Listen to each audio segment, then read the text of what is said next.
နှစ်တင်မှာသာသနာပေါင်းနဲ့ဝင်ခဲ့တဲ့ခင်မွန်းတဲ့အတွက်ဝမ်းသာမဆုံးဖြစ်နေတဲ့နန္ဒာလိုင်းကဲပရိသတ်ကြီးတို့ရဲ့ဒီနေ့မှာတော့မြန်မာလူမျိုးတွေရဲ့နေဟောင်းကညစ်ကြေးတွေကိုစွန့်ပြီးနှစ်တင်မှာစိတ်တစ်ကိုယ်တစ်နဲ့ကြော်ဖြတ်နိုင်မှုတချို့ကလည်းသာသနာပေါင်းကိုဝင်ကြကရဟန်းတော်တစ်ပန်းဝကြသလိုတချို့ကလည်းယောဂီဝက်ကတရားထိုင်ခြင်းတွေပြုလုပ်ကြပါတယ်ဒီလိုနေဟောင်းကမကောင်းခဲ့တဲ့အရာတွေတန့်စင်ကင်းရှင်းစေဖို့သာသနာပေါင်းတွေကိုဝင်ရောက်ကရဟန်းဝစ်ပြီးတရားရှာမိဖို့ပြုလုပ်နေတဲ့သူကနိုင်ငံကျော်ရုပ်ရှင်မင်းသမီးကြီးနန္ဒာလိုင်းရဲ့ချစ်ခင်မွန်းဖြစ်သူဦးစီတီဟာပဲဖြစ်ပါတယ်။ခင်မွန်းဖြစ်သူဦးစီတီဟာ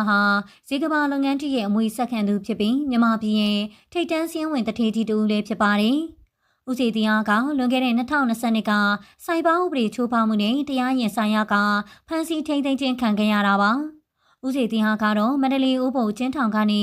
ဧပြီလ12ရက်နေ့မနက်ပိုင်းမှာလွတ်မြောက်လာခဲ့တာဖြစ်ပါတယ်။ဦးစီတီဟာအနေနဲ့အိုးဘုံကျင်းထောင်ကနေလူငင်းချမ်းသာခွင့်နဲ့ပြန်လည်လွတ်မြောက်လာတာကြောင့်လည်းမင်းသမီးကြီးနန္ဒာလိုင်းနဲ့သမီးလေး3ယောက်ကလည်းအပျော်ကြီးပျော်ကဝမ်းသာနေခဲ့ကြတာပါ။